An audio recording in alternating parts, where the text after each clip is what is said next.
She had hardly heard the news of her husband's accident, then she started to weep loudly. She had hardly heard the news of her husband's accident. जैसे ही मुश्किल से उसने अपने पति के accident की news सुनी थी, then she started to weep loudly. और तभी वो ज़ोर ज़ोर से रोने लगी। फिर से देख लेते हैं। She had hardly heard the news of her husband's accident. मुश्किल से, hardly मीन्स होता है मुश्किल से ही उसने, यानी कि सी, मुश्किल से ही उसने अपने पति के एक्सीडेंट की न्यूज़ यानी कि खबर सुनी थी, तभी सी स्टार्टेड टू वीप लाउडली, वो ज़ोर ज़ोर से रोना शुरू कर दी। भाई कोई भी अपने पति के एक्सीडेंट की खबर जब सुनेगा तो रोएगा 100%, तो रोना शुरू कर दिया। अब बात ये है कि जो कोरिलेटिव कंजक्शन हम लोग पढ़ रहे हैं, तो कोरिलेटिव कंजक्शन में आज हम लोग देखेंगे एक्सरसाइजेज को देखेंगे, यानी कि एक्सरसाइजेज में मतलब इसके पहले भी वीडियो पड़ी है इस पर, अगर आप नहीं देखें तो कोई बात नहीं, इसको देखेंगे तो हो जाएगा। तो जो एक्सरसाइज हम लोग करने जा रहे हैं ना, ये कोरिलेटिव कंजक्शन का एक्सरसाइज है। और कोरिलेटिव कंजक्शन का मतलब है कि ऐसे कंजक्शन जो जोड़े में होते हैं, पेयर में होते हैं। प्रणाम, नमस्कार, आशीर्वाद। आज हम लोग कोरिलेटिव कंजक्शन के सारे प्रॉब्लम्स और सॉल्यूशन को समझेंगे, और इससे रिलेटेड जो भी रूल्स हैं उसको भी हम लोग देखेंगे। एग्ज़ाम में ये बहुत ज़्यादा पूछा जाता है। अगर आपको एक्सपीरियंस नहीं है तो रियलाइज़ करो, एक्सपीरियंस करो कि ये चीज़ें आपसे पूछी जानी हैं। अब जो कोरिलेटिव कंजक्शन होता है, इसमें 3 तरह से गलती पूछी जाती है। पहला तो ये पूछा जाता है कि जो इसका पेयर होता है, जैसे हार्डली के साथ क्या लगता है। कोरिलेटिव कंजक्शन हमेशा याद रखना, कोरिलेटिव कंजक्शन का मतलब होता है कि ऐसे कंजक्शन जो समान रूप से रिलेशन को रखते हैं, यानी कि ये पेयर में होते हैं, जैसे neither nor, either or, not only but also. दो के साथ एट लगता है, आल्दो के साथ एट लगता है। यानी कि ये जो कोरिलेटिव कंजक्शन होते हैं ये पेयर में तो होते हैं, इसके साथ साथ ये क्या करते हैं कि जो कंजक्ट करते हैं, यानी कि जो जोड़ने का काम करते हैं, जो कंजक्शन करते हैं, ये नाउन से नाउन को जोड़ेंगे अथवा नाउन से प्रोनाउन को जोड़ेंगे, या तो एडजेक्टिव से एडजेक्टिव को जोड़ेंगे या तो वर्ब से वर्ब को जोड़ेंगे। तो इसमें 3 तरह की गलती पूछता है। पहला गलती ये पूछता है कि अगर यहाँ पर हार्डली लगा है तो फिर जो कंजक्शन है पेयर वाला वो यहाँ पर क्या लगेगा। अगर यहाँ पर नो सूनर लगा है तो फिर यहाँ पर जो कंजक्शन है वो क्या लगेगा, इस तरह से पूछ देता है। दूसरा ये पूछ देता है कि इसका पोजीशन कहाँ होना चाहिए। यहाँ वर्ब से पहले लगा है तो यहाँ वर्ब से पहले लगा है कि नहीं लगा है। अगर यहाँ नाउन से पहले लगा है तो यहाँ नाउन से पहले लगा है कि नहीं लगा है।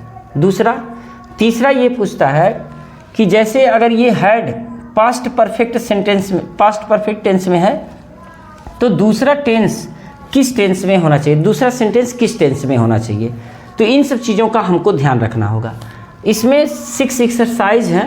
इन 6 एक्सरसाइज को जो क्वेश्चन है, इस क्वेश्चन में इसी को लेके गलती है, मतलब इसी को लेके एरर है। किस चीज़ को लेके कि इसका जो पेयर है ना, वो युग्म जिसे हिंदी में बोलेंगे, जो पेयर है वो सही नहीं लगा है, राइट नहीं है, ये करेक्ट नहीं है, इनकरेक्ट है। अब इतना मैं बता दिया तो आपको पता हो जाना चाहिए कि she had hardly heard the news of her husband's accident, कि वो मुश्किल से ही अपने पति के। हाँ यार, एक बात तो कहना मैं भूल गया, अगर अंग्रेजी पढ़ने वाले हो तो चैनल को सब्सक्राइब, वीडियो को लाइक और मित्रों में शेयर जरूर करो। तो मैं ये बता रहा था, अगर यहाँ पर हार्डली लगा है मुश्किल से, तो इसका मतलब हार्डली के साथ देन नहीं बल्कि व्हेन लगाया जाता है, व्हेन लगाया जाता है। एक तो मैं आपको बता दिया, अभी 5 और हैं, इसको आप वीडियो पॉज करो और देखो कि कहाँ गलती हो रही है, आप उसको बताओ कि किसके साथ कौन सा पेयर गलत है। No sooner had I reach the station, ज्यों ही मैं स्टेशन पहुँचा था तभी द ट्रेन स्टार्टेड, यानी कि ट्रेन चल दी। जैसे ही मैं स्टेशन पहुँचा था ट्रेन चल दी। तो नो सूनर के साथ व्हेन जो लगा है, ध्यान दो, नो सूनर के साथ क्या लगता है, तो तो नो सूनर के साथ दैन का प्रयोग होता है, व्हेन का प्रयोग नहीं होता है। नो सूनर दैन होता है, ये गलती है। The PM of China was not insulted, not was not, the PM of China was not only, यहाँ रहेगा नॉट ओनली इंसल्टेड, केवल चाइना का जो पीएम था वह केवल इंसल्टेड ही नहीं किया गया, इंसल्टेड का मतलब उसकी बेइज्जती ही नहीं की गई, and also scolded, and also scolded, बल्कि उसको डांटा भी गया। जो चाइना का पीएम था वह उसे केवल बेइज्जती नहीं की गई बल्कि उसे डांटा भी गया। तो नॉट ओनली के साथ होता है बट आल्सो, एंड आल्सो नहीं होता है, बट आल्सो, बट आल्सो होता है। घबराने की ज़रूरत नहीं है। अभी मैं आपको सारे रूल्स बताऊंगा कि कौन सा पेयर किसके साथ रहता है और कैसे नाउन से नाउन को जोड़ता है, कैसे वर्ब से वर्ब को जोड़ता है और कैसे एडजेक्टिव से एडजेक्टिव को जोड़ता है। डोंट वरी, चिंता करने की ज़रूरत नहीं है। ही इज़ नीदर ऑनेस्ट, वह न तो ईमानदार है और लेबोरियस, और ना ही परिश्रमी है। तो ही इज़ नीदर ऑनेस्ट और लेबोरियस, तो नीदर जो है ना, नीदर के साथ आप देखोगे तो आर नहीं बल्कि नार का प्रयोग होगा। Clear? Either return my bike, या तो तुम, ये देखो ये जो है ना यहाँ पर ये यू रहेगा यहाँ पर, यानी कि इम्परेटिव सेंटेंस में यू रहता है। Either you return my bike, या तो तुम मेरी बाइक वापस करो, या ईदर, या फिर पे इट्स कॉस्ट, या तो फिर इसका कॉस्ट ही चुकता कर दो। कॉस्ट का मतलब होता है मूल्य, मूल्य ही चुकता कर दो। तो ईदर जो है ना, ईदर के साथ नीदर नहीं लगता है, ईदर के साथ आर लगता है। याद रहे, ईदर के साथ आर लगता है।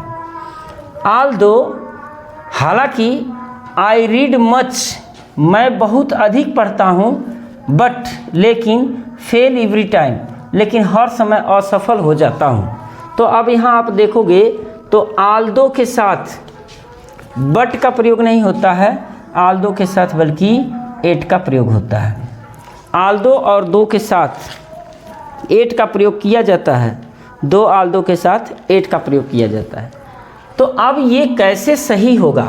अभी तो ये एग्जाम्पल 6 एग्जाम्पल है, अभी बहुत से एग्जाम्पल्स हम लोग सॉल्व करने जा रहे हैं। तो हम ये देखेंगे कि वास्तव में कहाँ कहाँ से एग्ज़ाम में गलती पूछा जाता है, और वास्तव में जो एग्ज़ाम होते हैं, चाहे एसएससी सीजीएल का ले लो, सीएचएसएल का ले लो, एसबीआई पीओ का ले लो, या जो एमटीएस वगैरह के जो एग्ज़ाम्स होते हैं, जो एकेडमिक के एग्ज़ाम्स जो होते हैं, उसमें 100% कंजक्शन से एक क्वेश्चन तो रहेगा ही रहेगा। एक क्वेश्चन की मैं बात कर रहा हूँ, कम से कम एक क्वेश्चन रहेगा। उसके बावजूद भी बहुत क्वेश्चन हो सकते हैं। तो अब क्वेश्चन कहाँ से पूछे जाते हैं ये तो कोई जानता नहीं है, लेकिन ग्रामर से पूछे जाते हैं, और ग्रामर से पूछे जाते हैं तो कंजक्शन पार्ट जरूर 100% श्योर है कि क्वेश्चन आपको पूछेगा। इसलिए कंजक्शन की वीडियो पड़ी हुई है ऑलरेडी। एक्सरसाइज एक जो कॉमन एरर है पार्ट 1 पढ़ा हुआ, उसको देख लीजिए। नहीं देख ले रहे हैं तो मुझे लगता है कि इसी में भी आपको समझ में आ जाएगा। और ऐसे रिलेटेड वीडियो तो कंजक्शन से अभी और आने वाले हैं, आप इसको ध्यान से देखिए। अभी रूल्स को जान लीजिए, और रूल्स को जानने के बाद इस तरह के एक्सरसाइजेज तो आप, मैं बता रहा हूँ, चुटकी बजाते आप सॉल्व करोगे। किसी भी चीज़ को चुटकी बजाते मिनटों, मतलब मिनटों नहीं लगेगा, सेकंडों में आप करोगे, है ना। तो इसको थोड़ा सा ध्यान देना है कि इसके रूल्स क्या होते हैं। स्पेशली जो पेयर होते हैं, जैसे ईदर, ईदर के साथ आर का प्रयोग किया जाता है ना। ईदर आर का मतलब होता है या तो या तो या। अगर दूसरा देखेंगे तो नीदर के साथ नार का प्रयोग होता है, इसका मतलब होता है ना तो ना। इस चीज़ को ध्यान देना है। यहाँ देखेंगे तो बट आल्सो, यहाँ देखेंगे तो नॉट ओनली के साथ बट आल्सो का प्रयोग किया जाएगा। नॉट ओनली बट आल्सो, इसका मतलब होता है केवल और यहाँ देखो ये डॉट डॉट रहेगा, केवल ही, नहीं, केवल ही, और यहाँ डॉट डॉट रहेगा, नहीं, और फिर जो है यहाँ बल्कि, बल्कि, और यहाँ डॉट डॉट रहेगा भी। इसको मैं बताऊंगा एक एक कंजक्शन से, जो को रिलेटिव कंजक्शन है उसको मैं बताऊंगा। और दो के साथ, दो के साथ एट का प्रयोग किया जाता है।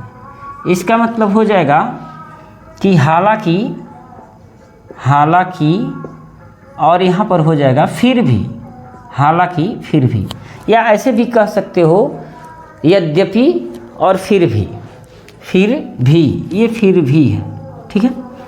और यहाँ आल्दो अगर रहेगा, आल्दो, तो आल्दो के साथ भी एट का ही प्रयोग किया जाता है, eight.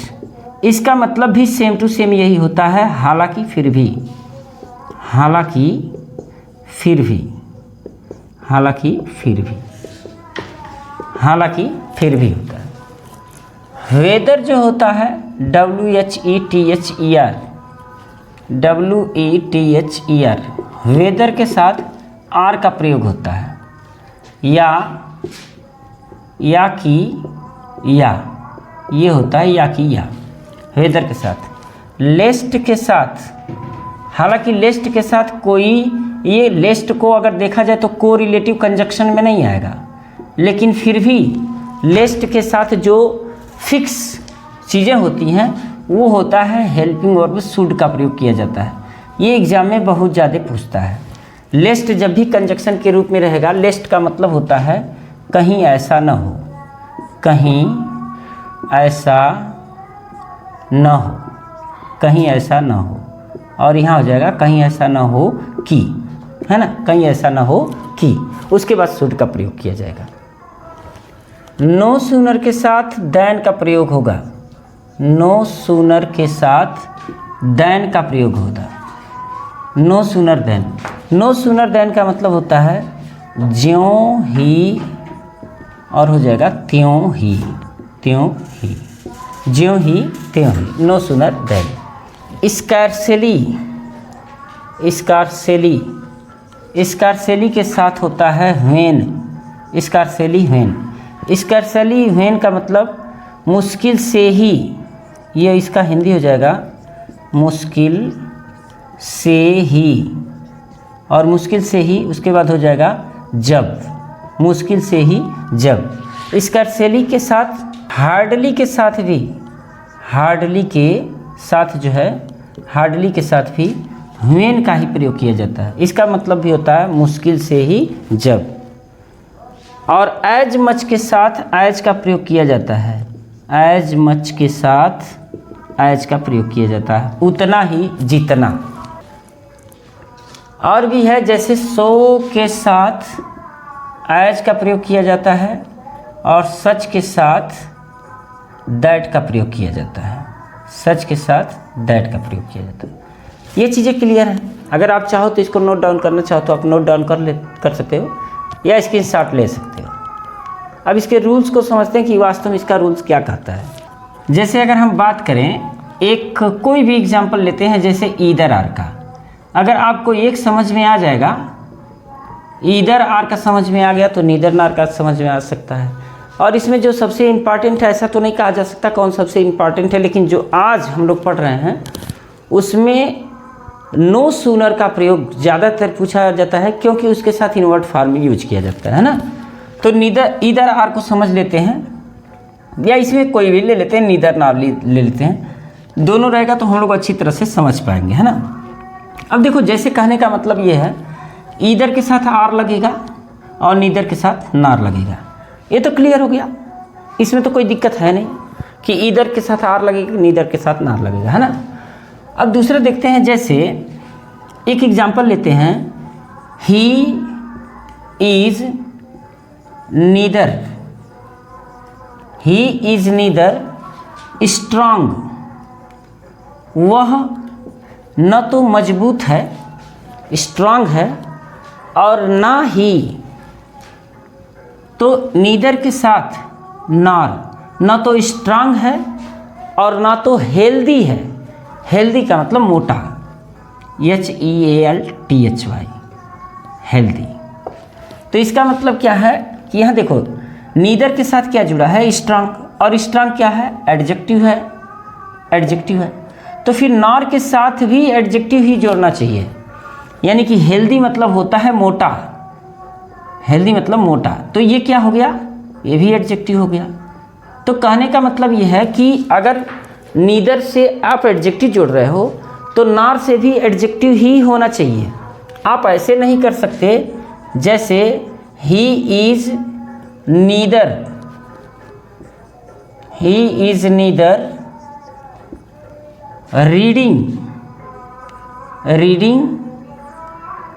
Reading newspaper nor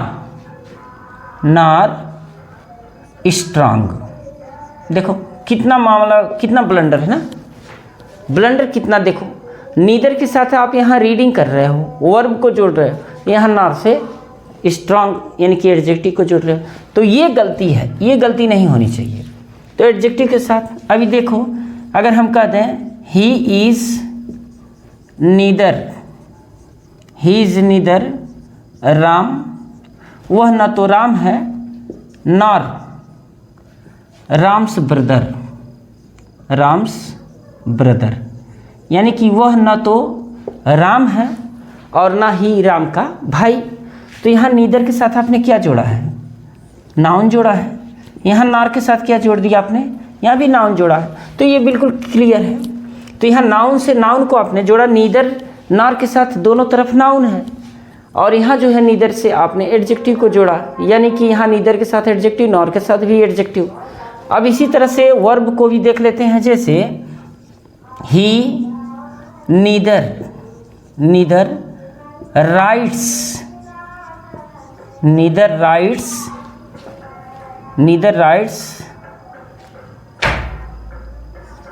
a letter nor reads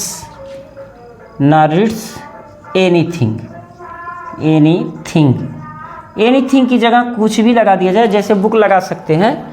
तो यहाँ देखो ही नीदर राइट्स अ लेटर, वह ना तो एक पत्र लिखता है, ना रीड्स एनीथिंग, और ना ही पढ़ता है कोई भी चीज़।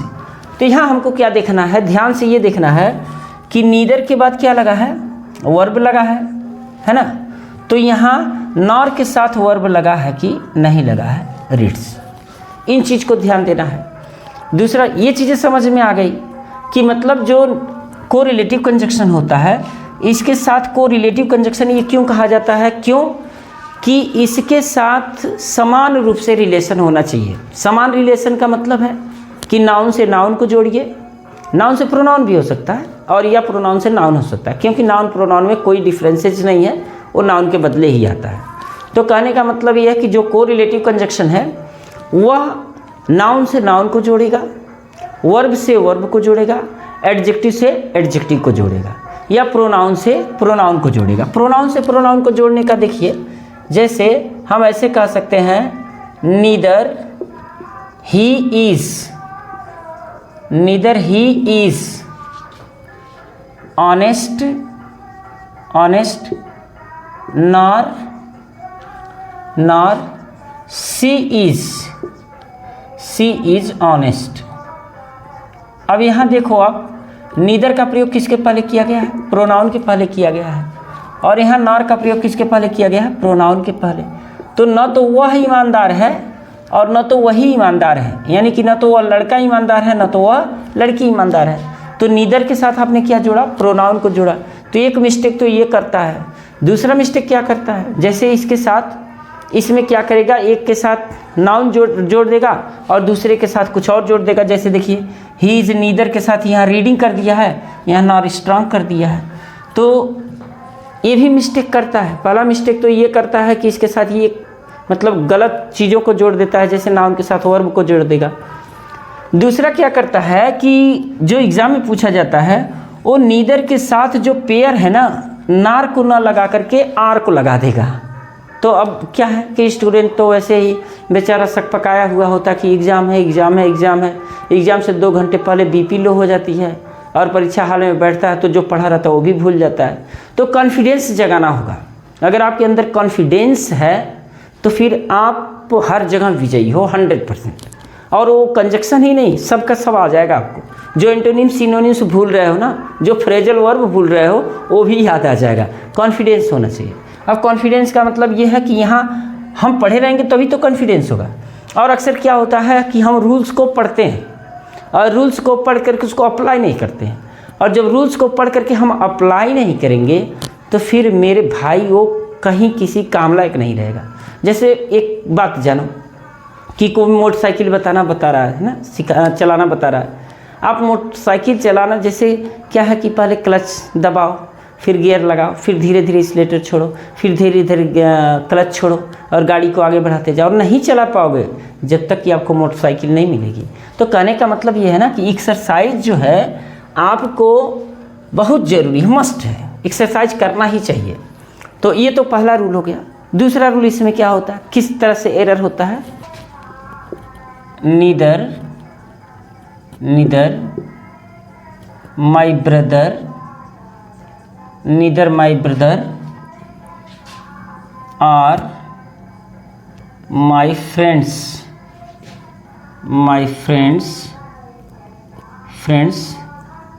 Helped me. ध्यान दो कहाँ गड़बड़ी है, कोरिलेटिव कंजक्शन में जो गड़बड़ी है वो कहाँ गड़बड़ी है, वो हो सकती है। भाई देखो 2 गड़बड़ी है। पहला तो ये देखो नीदर के साथ यहाँ नाउन जुड़ा हुआ है, तो नाउन इसके साथ आर के साथ जुड़ा हुआ है कि नहीं, तो बिल्कुल परफेक्ट है, जुड़ा हुआ है, कोई दिक्कत नहीं है। यहाँ माई ब्रदर नाउन है तो यहाँ माई फ्रेंड्स नाउन है, तो ये सही हो गया। एक चीज़ तो सही हो गया कि ये नाउन के पहले ये भी है, नीदर भी है, और नाउन के पहले आर भी है। दूसरा आप देखो कि नीदर का जो पेयर है वो सही है क्या, तो आप पाओगे कि नीदर के साथ तो गड़बड़ है। नीदर के साथ यहाँ आर नहीं होना चाहिए, नीदर के साथ नार होना चाहिए, ये गड़बड़ी है। चलो एक सेंटेंस है, no sooner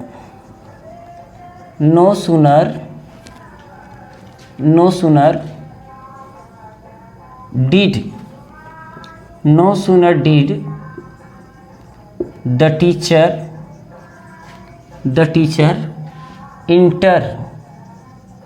enter the classroom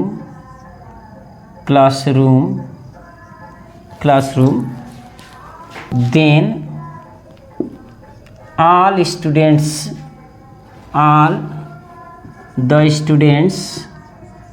the students became silent। बताओ आप कहाँ मिस्टेक हो गया है। अगर आप ध्यान से देखोगे तो नो सूनर लगा है यहाँ पर, नो सूनर, और नो सूनर में इन्वर्ट फॉर्म यूज किया जाता है, यानी कि नो सूनर जब लगाया जाता है तो इन्वर्ट फॉर्म का मतलब है कि थोड़ा सा क्रम बदल दिया जाता है, यानी कि सब्जेक्ट जो होता है, सब्जेक्ट के बाद हेल्पिंग वर्ब होता है, फिर मेन वर्ब होता है, लेकिन इसमें क्या किया जाता है, हेल्पिंग वर्ब पहले कर दिया जाता है, बाकी चीज़ें अपने क्रम में होती हैं। तो यहाँ कोई गलती नहीं है, ये चलेगा, इसको ध्यान देना। यही वाला एग्ज़ाम में ज़्यादा पूछा जाता है ना, एग्ज़ाम में यही ज़्यादा पूछा जाता है, इस बात को हमेशा ध्यान रखना। एकेडमिक स्तर पर भी पूछा जाता है और कंपटीशन लेवल पर भी यही पूछा जाता है नो सीनर का, और जितना आपको बताया जा रहा है या किसी न किसी एग्ज़ाम में पूछा गया है। तो no sooner did the teacher enter the classroom then all the students became silent. देखो ये सेंटेंस आके यहाँ पर ख़त्म हो जा रहा है रूम पर, तो फिर कंजक्शन के लिए देन का प्रयोग किया गया। अब आप बताओ नो सूनर के साथ देन प्रयोग होता है कि नहीं होता है, तो आप कहोगे नहीं होता है। नो सूनर के साथ क्या प्रयोग होता है, देन का प्रयोग होता है। सही है ना, ये चीज़ें होती हैं। दूसरा गड़बड़ी, पहला गड़बड़ी तो मैंने क्या बताया कि इसके साथ यहाँ नाउन रहेगा और यहाँ पर वर्ब रख देगा, ठीक है, यहाँ पर वर्ब रहेगा, यहाँ पर प्रोनाउन रख देगा। दूसरा गड़बड़ी क्या करेगा कि ये जो पेयर है, पेयर को गलत कर देगा, जो अभी मैं बता रहा हूँ, यहाँ पर भी देखो पेयर को गलत कर दिया। तीसरी जो गड़बड़ी किया जाता है वो किया जाता है यहाँ से, देखो not only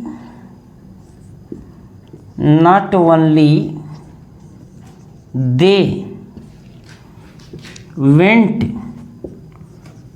to Agra, not only they went to Agra, but also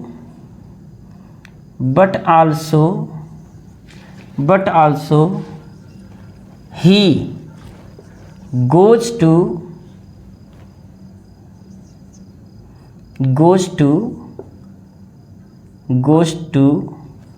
नहीं करते हैं, goes there। देखो यहाँ ध्यान दो आप लोग कि not only they went to Agra, केवल वही लोग आगरा नहीं गए, but also, not only but also, केवल वही लोग नहीं बल्कि ही, वह, और ही की जगह आप मान लो कुछ भी लिख सकते हो, जैसे राम लिख देते हो, but also Ram goes there, बल्कि राम भी वहाँ गया। तो ये गलती देखो, नॉट ओनली के साथ क्या लगता है, तो आप कहोगे बट आल्सो लगता है, बिल्कुल करेक्ट, बट आल्सो लगता है, इसमें कोई दो राय नहीं है। और ये देखो आप यहाँ पर, और यहाँ बट आल्सो सही जगह लगा भी है, एक सेंटेंस खत्म हो रहा है, दूसरा सेंटेंस स्टार्ट हो रहा है, तो दूसरे सेंटेंस के स्टार्टिंग में ही यानी कि कंजक्शन यानी कि जोड़ने का काम कर रहा है, तो जोड़ने का काम कर रहा है तो बिल्कुल सही है। लेकिन जब आप देखोगे ध्यान से तो ये देखोगे जो सेंटेंस है ये पास्ट इंडिफिनिट में है, और ये सेंटेंस जो है ये प्रेजेंट इंडिफिनिट में है, जो कंप्लीटली रॉन्ग है ना। तो कहने का मतलब क्या है कि ऐसे भी आपसे पूछा जा सकता है, कैसे, इस तरह से भी पूछा जा सकता है कि ये जो पेयर है ये बिल्कुल सही रहेगा, पेयर में कोई दिक्कत नहीं रहेगी, और ये भी सही रहेगा कि यहाँ पर जो इसके साथ रिलेट करेगा, यहाँ पर प्रोनाउन है तो यहाँ पर भी प्रोनाउन या नाउन कर देगा, ये भी सही रहेगा। लेकिन जो सेंटेंस रहेगा ना, जो टेंस रहेगा, जो वर्ब का फॉर्म रहेगा, उसमें बहुत ज़्यादा दिक्कत होगी। तो ये भी हमको जानना है कि इस रिलेटिव सेंटेंस में कौन से वर्ब के फॉर्म को रखा जाता है। वर्ब के फॉर्म को रखना मीन्स टेंसेज के रूल्स को जानना, यानी कि जो सीक्वेंस ऑफ टेंस है उसको भी जानना जरूरी है। तो मुझे लग रहा है कि ये सारा रूल जो इससे रिलेटेड रूल्स हैं, उस 3 रूल्स को मैंने बताया। अगर तीनों रूल्स को आप ठीक से समझ पा रहे हो तो फिर से हम लोग सॉल्व करें, अगर नहीं समझ पा रहे हो तो वीडियो को फिर से देखो, और उसके बाद जो अब एक्सरसाइज जो दे रहे हैं, जो एग्जांपल्स हम लोग करने जा रहे हैं, उसको हम लोग सॉल्व करेंगे।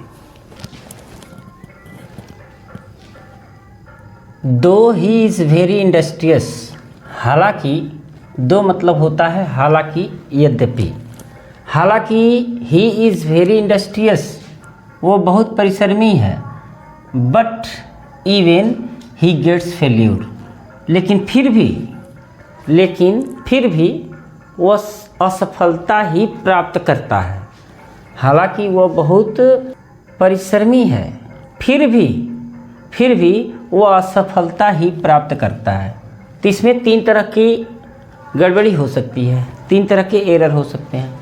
पहला एरर आप ये चेक करो कि दो के साथ जो पेयर वर्ड होता है वो होता क्या है, तो आप कहोगे कि 2 के साथ तो 8 होता है, तो फिर मिस्टेक कहाँ है? मिस्टेक तो यहीं है, आगे हमको बढ़ने की ज़रूरत ही नहीं है। मिस्टेक मतलब एरर तो एक ही जगह देगा ना, 3 जगह तो देगा नहीं। देखो होता क्या है कि जब कोई क्वेश्चन आपके क्वेश्चन पेपर में होता है तो वो एरर कहाँ हो सकता है। एरर या तो ए पार्ट में हो सकता है, या तो बी पार्ट में हो सकता है, या तो सी पार्ट में हो सकता है, या तो डी पार्ट में हो सकता है। यानी कि एक ही जगह तो रहेगा, 2 पार्ट में तो गड़बड़ी देगा नहीं, 2 पार्ट में एरर तो देगा नहीं। तो आपको एरर जब यहीं पेयर में मिल गया कि इसके साथ 2 के साथ 8 होता है या आल्दो के साथ 8 होता है, तो फिर आगे बढ़ने की ज़रूरत ही नहीं है। दूसरा सेंटेंस क्या कहता है? Either the answer given by him, या तो उसके द्वारा दिया गया उत्तर वाज राइट, सही था, और रॉन्ग, यह तो गलत था। अब यहाँ देखो क्या हो रहा है कि यहाँ ईदर के साथ द आंसर नाउन लगा हुआ है ना। ईदर के साथ क्या लगा हुआ है? नाउन लगा हुआ है। ये बाद में चेक करते हैं, पहले ये देखते हैं कि ईदर के साथ जो पेयर वर्ड है वो आर है क्या। तो आप कहोगे हाँ बिल्कुल सही है, ईदर के साथ आर बिल्कुल सही है। अब यहाँ हम देखते हैं कि ईदर के साथ यहाँ पर नाउन लगा हुआ है और यहाँ आर के साथ रॉन्ग एडजेक्टिव लगा हुआ है, तो हो ना हो गड़बड़ी है। अब हम देखते हैं कि क्या नाउन लगाया जा सकता है क्या। Either the answer given by him, या तो उत्तर उसके द्वारा दिया गया, या तो फिर प्रश्न उसके द्वारा दिया गया, पूछा गया। अगर रहता तो नाउन रहता तो हम नाउन के पहले आर का प्रयोग कर देते, बट यहाँ देखो, यहाँ नाउन के साथ ईदर तो है लेकिन फिर दूसरा नाउन नहीं है यहाँ पर कि जिसके पहले हम ईदर लगाएं, तो फिर एडजेक्टिव के पहले आर लगा है। अगर दूसरा एडजेक्टिव है तो इसके पहले आप ईदर लगा दो, यानी कि ईदर यहाँ पर आ जाएगा, ईदर यहाँ पर आ जाएगा। इसका मतलब हो गया कि the answer given by him, यानी कि उसके द्वारा दिया गया उत्तर वाज था, या तो राइट था या तो रॉन्ग था, या तो सही था या तो गलत था। तो राइट के पहले ईदर का प्रयोग हुआ, ईदर का प्रयोग यहाँ पर नहीं होगा। ठीक है, अब यहाँ देखो, ईदर जॉन, या तो जॉन इज फूल और इंटेलिजेंट, या तो जॉन मूर्ख है, या तो जॉन मूर्ख है, या तो फिर कौन, या तो सू मूर्ख है। तो यहाँ देखो, इधर के बाद जॉन जो नाउन आया है तो फिर और के बाद नाउन आना चाहिए, क्योंकि नाउन है नहीं। यहाँ भी एडजेक्टिव, यहाँ भी एडजेक्टिव, एक ही नाउन है, फिर दूसरा नाउन है नहीं, तो फिर हम और जो लगा है एडजेक्टिव के पहले, तो इधर को भी लगा देंगे एडजेक्टिव के पहले, यहाँ लगेगा। यानी कि John is either fool either or intelligent, John या तो मूर्ख है या तो इंटेलिजेंट है। नेक्स्ट देखो, ईदर यू या तो तुम लोग, नॉर योर फ्रेंड्स और न तो तुम्हारे मित्र, will have to complete this work, यानी कि इस काम को पूरा करना पड़ेगा। या तो तुम लोगों को, या तो तुम्हें भी कह सकते हो, या तो तुम्हें या तुम्हारे मित्रों को। तो देखो, इधर के बाद यू लगा है प्रोनाउन, यहाँ आर लगा है, यार ये गड़बड़ी है। यानी कि जो इधर लगा है ना, पेयर सबसे पहले चेक करो आप कि इधर के साथ आर लगा है कि नहीं लगा है, तो आप कहोगे नहीं लगा है, यहाँ पर आर होना चाहिए था, गलत हो गया। नेक्स्ट देखो, नीदर के साथ सबसे पहले आप एक काम करो कि यही चेक करो कि नीदर के साथ नॉर लगा है कि नहीं, तो यहीं आ जाओगे आप, आर लगा है, एक सेकेंड में क्वेश्चन सॉल्व हो जाएगा। यानी कि नीदर के साथ आर नहीं बल्कि नॉर का प्रयोग होना चाहिए, नीदर के साथ नॉर का प्रयोग होना चाहिए। तो बाकी सारा मिस्टेक तो हो ही गया। अगर अब इसको चेक करें, neither I have worked nor slipped for days. अब देखो, सबसे पहले आप पेयर चेक करो, नीदर के साथ नॉर लगा है, बिल्कुल करेक्ट है, नीदर के साथ नॉर लगा है, बिल्कुल करेक्ट है। अब ये देखते हैं, नीदर जो लगा है वो प्रोनाउन के पहले लगा है, और जो नॉर लगा है वो स्लिप्ड यानी कि वर्ब के पहले लगा है। तो या तो हम इसको वर्ब के पहले करें, या तो इस नॉर को किसी प्रोनाउन के पहले करें। तो आप देखोगे प्रोनाउन जो है केवल आई है, दूसरा प्रोनाउन है नहीं, तो ये संभव नहीं है कि नॉर को प्रोनाउन के पहले करें। ये संभव है कि हम नीदर को किसी वर्ब के पहले करें, तो वर्ब जो है वर्कड है। इसका अर्थ देखो होगा, नीदर आई हैव वर्कड, ना तो मैंने कोई काम किया है, ना तो मैंने कोई काम किया है, न तो स्लिप्ड फॉर डेज, और न तो कई दिनों से सोया है। यानी कि इसका मतलब ये है कि मैंने न तो काम किया है और न तो 6 दिनों से सोया है। यानी कि मैंने, यहाँ नॉर के स्लिप्ड के पहले नॉर है, तो वर्क के पहले यहाँ नीदर का प्रयोग होना चाहिए। किसका प्रयोग होना चाहिए? नीदर का प्रयोग होना चाहिए।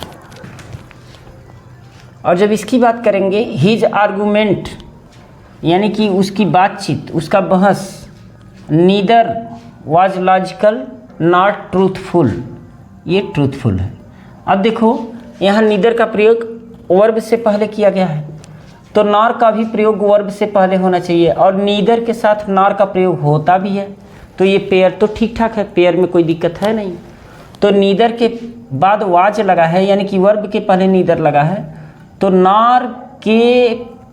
नॉर भी किसी वर्ब के पहले होना चाहिए। चूँकि दूसरा इस पूरे सेंटेंस में देखो तो आप पाओगे कि ये एक ही वर्ब है, दूसरा वर्ब है ही नहीं इसमें, तो फिर वर्ब तो हम लाएंगे नहीं, यानी कि वर्ब नहीं लाएंगे तो जो नॉर ट्रूथफुल मतलब एडजेक्टिव है, तो एडजेक्टिव के पहले नॉर लगा है, तो नीदर को भी हम एडजेक्टिव के पहले लॉजिकल जो एडजेक्टिव है इसके पहले हम लगा देंगे, यानी कि नीदर का प्रयोग यहाँ न हो करके यहाँ पर होगा लॉजिकल, यानी कि एडजेक्टिव के पहले होगा। नेक्स्ट है my friend is not either loyal, तो नॉट ईदर के साथ नॉर का प्रयोग होता है क्या? देखो अब यहाँ थोड़ा सा ध्यान देना है कि नॉट ईदर नॉट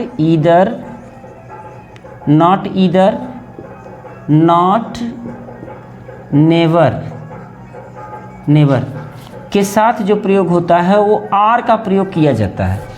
ये जब मैं लिखा हूँ, जो पहली बार मैंने लिखा था उसको मैं नहीं लिख पाया हूँ, मैं भूल गया हूँ। तो यही मैं बता रहा था कि मोटरसाइकिल अगर आप चलाना चाहते हो और कोई कहे कि बाबू स्टार्ट करके आप क्लच दबाओ, गियर लगाओ, एक्सीलेटर दो, गाड़ी चलती जाएगी, क्लच छोड़ते जाओ, नहीं चला पाओगे जब तक उसका प्रैक्टिकली आप वर्क नहीं करते हो। तो इसका मतलब ये है कि ये जब तक हम लोग प्रैक्टिकली इसका वर्क नहीं करेंगे तो ये क्लियर नहीं होगा। तो इसका मतलब ये है कि नॉट ईदर के साथ नॉट और नेवर के साथ आर का प्रयोग होता है। तो यहाँ हम देखेंगे तो नॉट ईदर के साथ क्या प्रयोग किया गया है? नॉर का प्रयोग किया गया है, जो कि गलत है। नॉट ईदर के साथ आर का प्रयोग होना चाहिए। तो फिर अगर हम आगे बढ़ते हैं तो यहाँ हम पाएंगे there was no roof nor hut. ये नॉर जो है ना ये गड़बड़ है। नो के साथ अभी मैंने बताया नो रहेगा तो भी देखो नो मैं भूल गया, नो रहेगा तो नो के साथ भी आर का प्रयोग होगा, यानी कि यहाँ पर आर लगेगा, ओ आर। तो कहने का मतलब there was no roof or hut that could give me some shade. कोई भी छत नहीं था, न कोई झोपड़ी थी जो मुझे छाया दे सकती थी। सम पीपल नेवर सा, कुछ लोग कभी नहीं देखे यूएफओ नॉर एलियन। अब यहाँ देखो नेवर के साथ नॉर लगा है, ये गलती है। तो नेवर के साथ यहाँ क्या लगना चाहिए?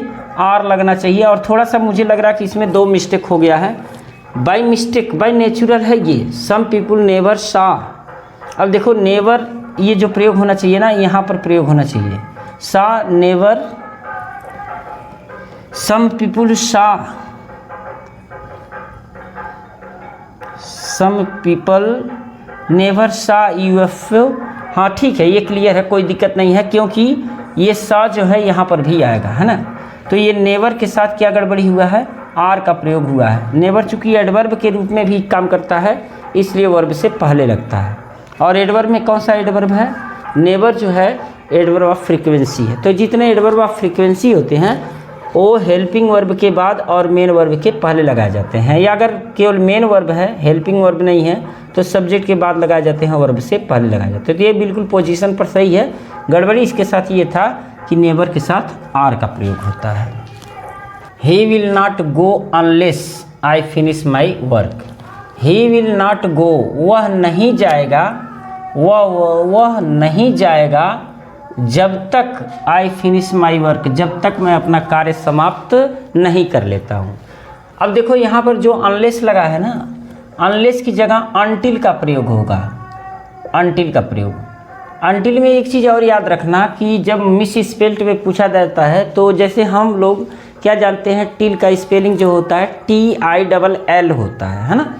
तो उसी के हिसाब से हम लोग अनटिल का भी कर लेते हैं, UNTILL कर लेते हैं, लेकिन सिंगल एल है, तो इसको भी याद रखना, ये मिस स्पेल्ट में पूछा जाता है।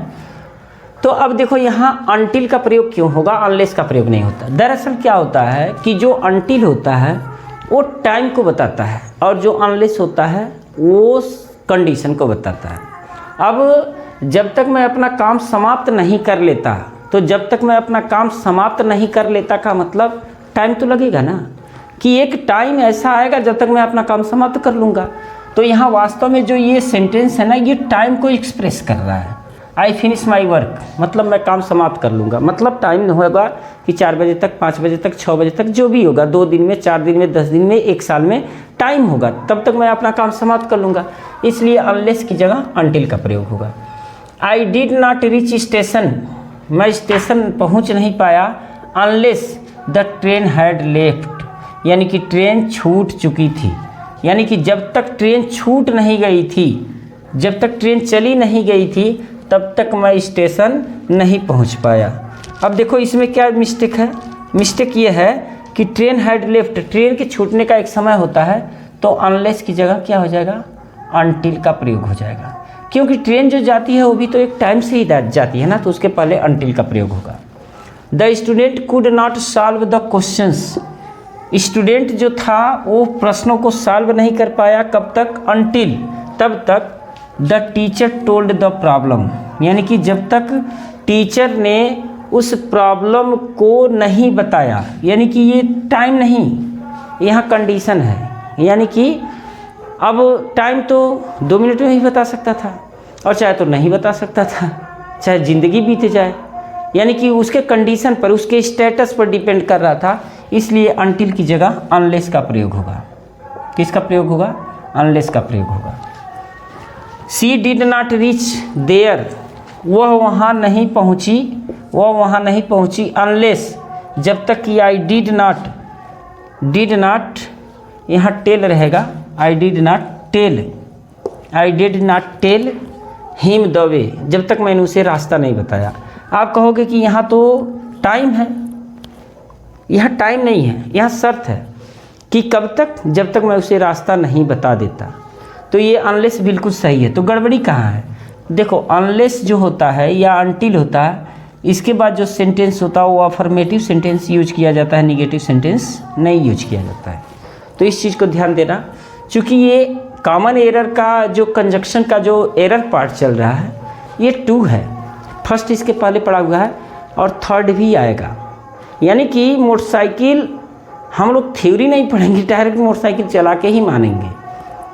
तो अब तक तो अगर आप पढ़ रहे हो तो इसका मतलब आप बेहतरीन स्टूडेंट हो। अगर आपने अभी तक पढ़ा है तो चैनल को सब्सक्राइब कर लीजिए, वीडियो को लाइक और मित्रों में शेयर जरूर कीजिए। मिलते हैं नेक्स्ट वीडियो में। प्रणाम।